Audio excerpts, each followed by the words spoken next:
Hello students, welcome to my YouTube channel. Exercise 11.4 Application of Algebraic Expressions. जो हमने last time algebraic expressions क्या होते हैं ये मैंने आपको सिखाया था, उसी की थोड़ी सी आगे इसकी एप्लीकेशन है। वेरी सिंपल एक्सरसाइज है, तो एक्सरसाइज के ऊपर चलते हैं। एक्सरसाइज है फर्स्ट क्वेश्चन इसका कि answer the following questions. Answer the following first है take Sarita's present age to be 5 years। Sarita है, ये सरिता है और ये इसकी एज की बात कर रहे हैं, ठीक है। प्रेजेंट एज ले लो, बोले इसकी y। अब पहला ऑप्शन है what will be her age after 5 years। 5 years from now, मतलब आज से 5 साल बाद इसकी उम्र क्या होगी। तो ध्यान से देखिए, यदि आज इसकी 5 साल उम्र है तो 5 साल बाद कितनी हो जाएगी 10, मतलब 5 में 5 करना है। तो इस केस में हमारे पास क्योंकि 5 तो दी नहीं हुई है, वाई दिया हुआ है, तो फर्स्ट का आंसर क्या जाएगा y + 5। What was her age 3 years back, और 3 साल पहले कितनी थी। मान लो अगर बच्ची की आयु आज 10 साल है और आपसे पूछा जाए कि 3 साल पहले क्या आयु थी, तो नेचुरली 10 - 7 करेंगे हम, तो प्रेजेंट एज -3, ठीक है। नेक्स्ट है Sarita's grandfather is 6 times her age. वो सरिता के जो ग्रैंडफादर हैं वो सरिता की एज के 6 times है। मान लो आज 10 साल है सरिता की एज, तो उसके दादा की आयु कितनी है 60 years, तो कितना हो जाएगा 6 times हर प्रेजेंट एज, तो 6y। Grand mother is 2 years younger than grandfather, और जो उसकी जो ग्रैंड मदर है वो उसके ग्रैंडफादर से, मतलब दादी की जो आयु है दादा की आयु से 2 साल कम है। तो दादा की आयु थी 6y, तो उससे 2 साल कम, मतलब 6y - 2।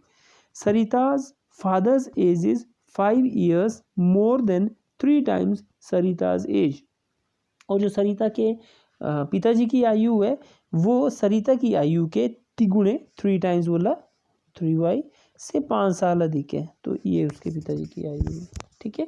तो इस तरह से ये क्वेश्चन एक जो पार्ट है ये वो ख़त्म हुआ। इंपॉर्टेंट क्वेश्चन, थोड़ा ध्यान देना इसके ऊपर। Next, the length of a rectangular hall is 4 meters। ये एक हमारे पास मान लेते हैं एक रेक्टेंगुलर हॉल है, ये एक रेक्टेंगुलर हॉल है। बोला जा रहा है कि length of a rectangular hall is 4 meters less than 3 times of the breadth of the hall. What is the length if breadth is b metre. Breadth है b मीटर और जो लेंथ है बोला वो कितनी है, लेंथ है 3 times rectangular hall is 4 meters less than 3 times, तो 3 मल्टीप्लाइड बाय ब्रेड्थ -4, तो कितना आ जाएगा वो 3b - 4, ठीक है। ब्रेड्थ की जगह b भरना हमने। नेक्स्ट क्वेश्चन है अ रेक्टेंगुलर बॉक्स, एक रेक्टेंगुलर बॉक्स है। A rectangular box has height 8 centimetre. एक रेक्टेंगुलर बॉक्स है जिसकी हाइट कितनी है 8 सेंटीमीटर, हाइट है इसकी 8 सेंटीमीटर, सॉरी 8 नॉट h है, h centimetre. Its length is 5 times the height and breadth is 10 centimetre the length, और ये जो लेंथ है वो है 5 times दी हाइट, तो 5 गुणा हाइट, तो कितनी हुई 5h, और ये जो इसकी चौड़ाई है ये वाली, ये कितनी है, it is 10 centimetre less than length. Length कितनी है 5h, तो ये हो जाएगा 5h - 10, ठीक है। हाँ, नेक्स्ट जो पार्ट रहे हैं इनको आप खुद करने का प्रयास करिए, ठीक है। नेक्स्ट पे चलते हैं हम लोग। 2 ही पार्ट छोड़े मैंने आपके लिए। Second question, change the following statements using expressions into statements in ordinary language. आपने ये स्टेटमेंट्स दी हुई हैं और आपने इनको कन्वर्ट करना है ऑर्डिनरी लैंग्वेज पे। A notebook cost p, a book cost 3p। ये बोला है कि एक जो नोटबुक है, ठीक है, उसका मूल्य p रुपये है और एक पुस्तक का मूल्य 3p। A notebook cost p and a book cost 3p। Next है अ नोटबुक कॉस्ट पी, एक नोटबुक की कॉस्ट है पी और एक बुक की कॉस्ट है 3p। तो इसको सेंटेंस में कैसे बदला जा सकता है, इसको हम लिख सकते हैं कि a book cost is 3 times the book of notebook. A book cost is 3 times the cost of a notebook. ठीक है, नेक्स्ट क्वेश्चन है Tony puts Q marble on a table. Tony ने क्यू मार्बल रखे table के ऊपर। He has 8 Q marbles in a box. ठीक है, तो 8 क्यू मार्बल है उसके पास।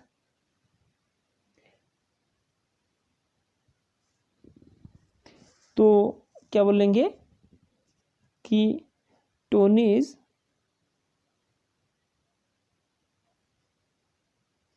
Box contains 8 times the marble on table. आप लिखेंगे कि टोनी के डिब्बे में जो मेज पर रखे गए जो कंचे हैं मार्बल है उसकी 8 गुना है। Next statement our class has n student the school has 20 n students. तो आप लिखेंगे a school has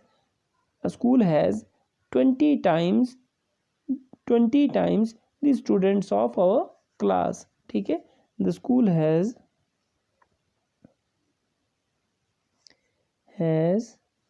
20 times the students of our class। ठीक है, तो इसी तरह से बाकी दो पार्ट जो इनको भी आपने कर लेना। The next question is third question given Munnu's age to be x years. Munnu की एज जो है वो x साल दी हुई है। Can you guess what x-2 में शो। तो आप बोले x-2 क्या शो करता है, तो x- शो करता है, क्या करता है x-2 क्या शो करता है, x-2 मतलब तो मुन्नू का भाई मुन्नू से 2 वर्ष छोटा है। Can you guess but x+4 में शो, x+4 क्या शो कर सकता है, मुन्नू की एज से 4 साल बड़ा क्या हो सकता है, उसकी बहन या भाई कोई भी। तो आप लिख लीजिए कि मुन्नू की बहन जो मुन्नू से जो है वो 4 वर्ष बड़ी है। Munnu's sister is 4 years elder than Munnu. इस तरह से given Sara's age to be y year think of her age. अच्छा नेक्स्ट है क्या बट डज 3x+5। तो इसमें पिता या माता के ले लो आपकी Munnu's father's age is 3 times Munnu's father's age is 7 years more than 3 times the age of Munnu. इसका ना तो इसमें लिख सकते हैं कि मुन्नूज फादर्स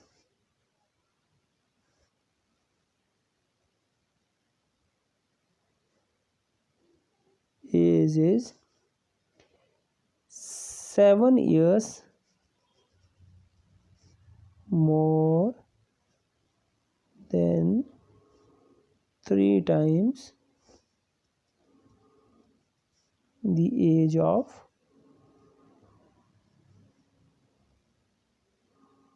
मुन्नू। ठीक है, तो इस तरीके से ख़त्म हुआ। जो नेक्स्ट पार्ट है इसका आपने ये देख लेना, बी पार्ट भी आप खुद करिए और सी भी खुद करिए ना। नेक्स्ट आते हैं हम लोग वो है इक्वेशन। अब इक्वेशन क्या होती है, ध्यान रखिए equation is a condition. Equation क्या होती है, एक कंडीशन होती है जो हमें बताती है कि दोनों तरफ किस तरीके से बराबर होना चाहिए। ठीक है, तो what is an equation. Equation is a condition दिया यहाँ देखिए एनी इक्वेशन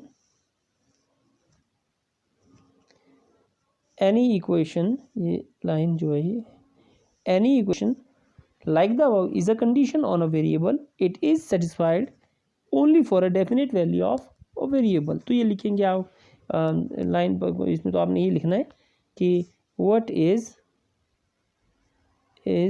एन इक्वेशन, तो उसका जो आंसर होगा वो आप लिखेंगे equation is a condition on a variable, it is satisfied only for a definite value of a variable. तो इसमें आपने ध्यान रखना है कि इक्वेशन हमारे पास तभी बनती है